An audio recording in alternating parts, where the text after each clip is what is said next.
జై బోలో గణేష్ మహారాజ్ కి.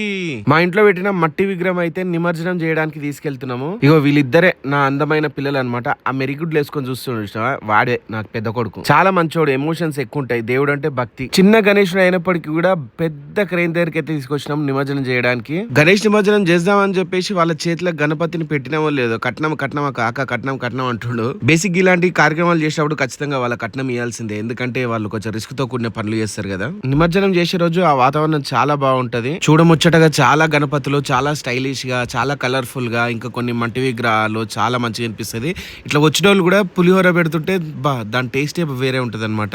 నా మాటల్లో ఎందుకు గానీ ఈ అన్న చూడరు ఎంత మంచి కలర్ఫుల్ విగ్రహం తెచ్చిండో, ఎంత పెద్ద క్రెయిన్ దగ్గరికి. ఈ ఏరియాని చూస్తే ఎక్కడనో తెలిసిన ఏరియానే అన్నట్టు కనబడుతుంది కదా. ఈ ఏరియా తెలిసిన వాళ్ళకి లాక్స్ రూపీస్ వద్దులే, ₹1,00,000 అంటే చాలా ఎక్కువైపోతుంది కానీ నేనే చెప్పేసేస్తా. ఇది సూరారంలో ఉన్న కట్ట మైసమ్మ దగ్గర అనమాట. మేము ఇంట్లో విగ్రహం పెట్టుకున్నాం కాబట్టి ఒక్క రోజులో నిమజ్జనం చేసినాము. అదే మీరు ఎన్ని రోజులలో నిమజ్జనం చేస్తారో కింద కామెంట్ సెక్షన్ లో చెప్పుర్రు.